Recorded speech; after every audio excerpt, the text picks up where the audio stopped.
It's Chris Smith time. Oh, hello, everybody. It's me, Chris Smith. And did you hear the news today that the Queen of Versailles, Kristen Chenoweth's new musical by Stephen Schwartz of Wicked fame, is closing even earlier than expected? Well, when I found out that it was closing the first time that they announced it, I was so sad for the cast and everybody that I ordered a few items from the merch counter. Well, not the counter, but online. So, because I just wanted to do something and give somebody a little bit of money.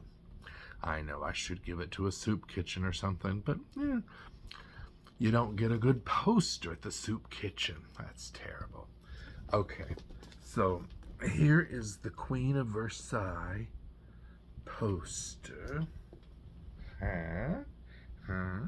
Isn't that little dog cute? And Kristen Chenoweth, of course, plays Jackie Siegel, who apparently this was a documentary. Now, I never saw the documentary, but the Queen of Versailles documentary is about this couple, a billionaire. I think his name is David Siegel, and his wife Jackie Siegel.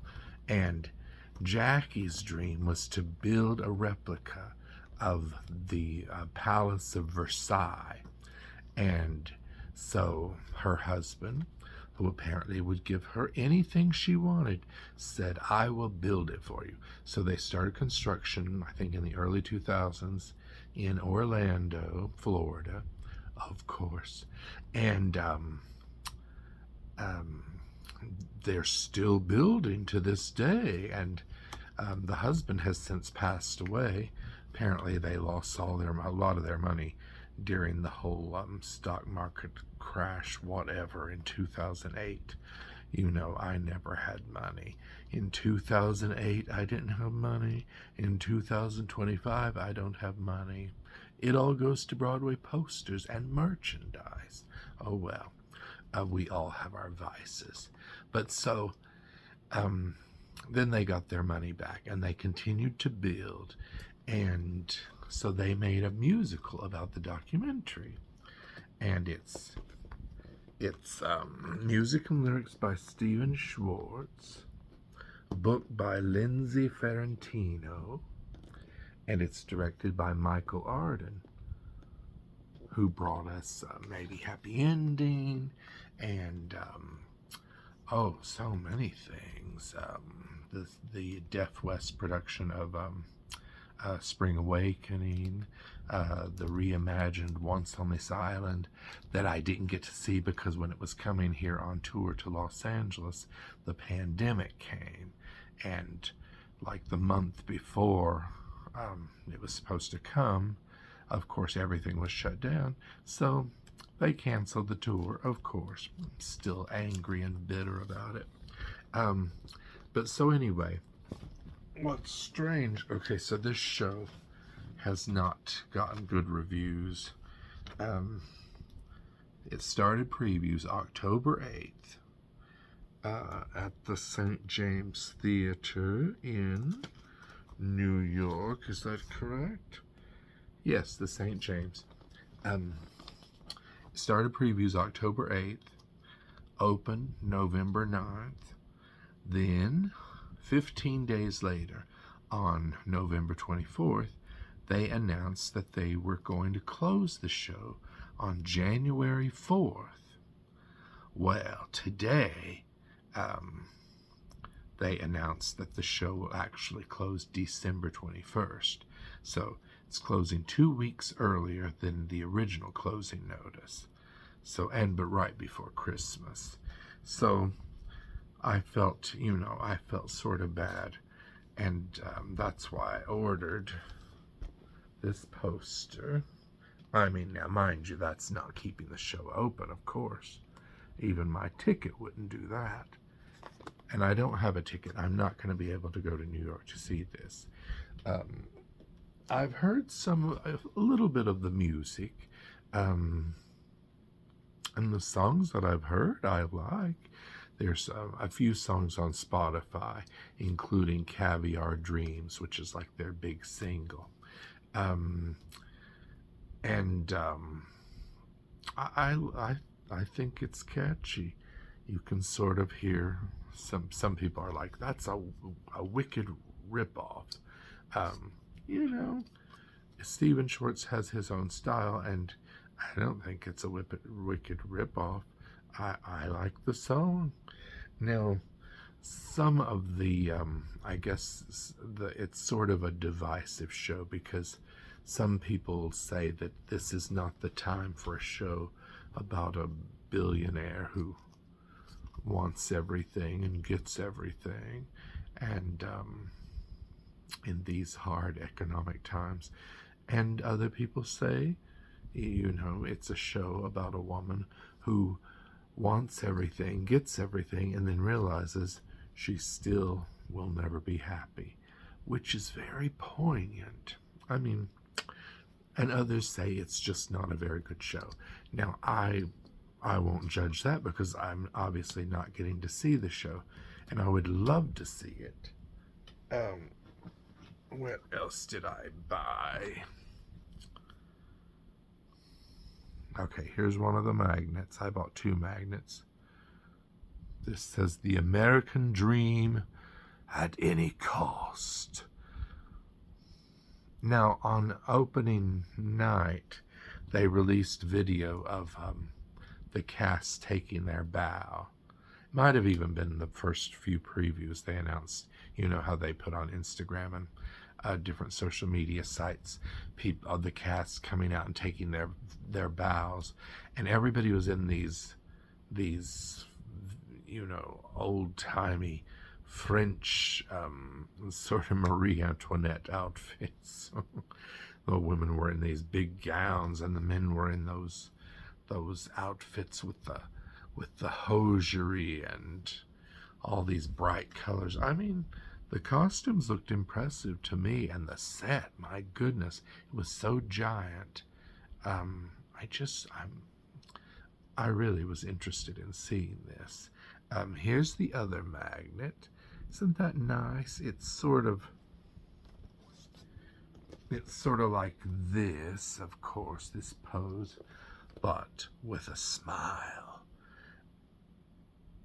And then she's wearing the little Queen of Versailles necklace. And then look at the poster. It's again says the American Dream at any cost. And I also like the dog. Now, they were selling on the site plush toys of the dog. But I have Blackie Humphrey, who's asleep right now. And I have enough plush toys, so I really don't need to be spending any more money on that. Oh, but this is the greatest thing. So Sherry Renee Scott is the standby for Kristen Chenoweth. And some people online were saying that they like her performance because it's sort of, it's different from Kristen's, of course it would be, in subtle ways, and isn't so please love me like some say Kristen's performance is. I love Kristen Chenoweth, and she had the controversy recently where she spoke out about Charlie Kirk, and a lot of people were very upset at what she said, where she said she agreed with some of what he thought, and I think she sort of misspoke. I don't want to put words in her mouth, of course, but I think that she was just had sort of misspoken, and then it all blew up, and there was really nothing she could do to walk back the controversial, because a lot of the LGBTQ plus fans felt betrayed because he had made comments in the past about the negative comments about LGBT plus people. So, I think that's part of the reason that there was some trouble selling tickets to this show. But Sherry Renee Scott is the standby, and we all love Sherry Renee Scott. She was in The Last 5 Years, the original cast with Norbert Leo Butz. She was in Aida, so many things.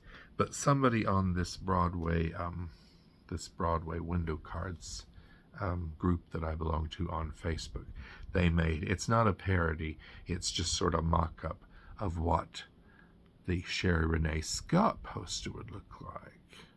Isn't that amazing? And it's the same pose, of course. And I don't know how they did it. I'm sure it's because this poster does not exist. Now, if it did exist, even though I haven't seen the show, I would want to buy it because it's gorgeous. Look, her dress is a little different from the dress that Kristen is wearing, with the straps there. And then see, Sherry Renee is without the straps. The dog is, of course, the same, but in a different pose. Huh? So I just thought that was so impressive that anybody would be able to do that. I don't have the name of the person that did this mock-up, but bravo to them. And anyway, I just feel bad for everybody that this show is closing so soon and so close to the Christmas and Hanukkah season.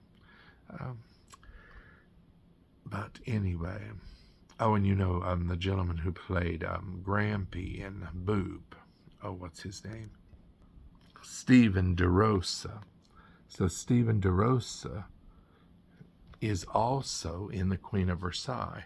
So I said, oh, poor Stephen DeRosa, he went from Boop, which didn't last as long as we would have liked, and went right to The Queen of Versailles.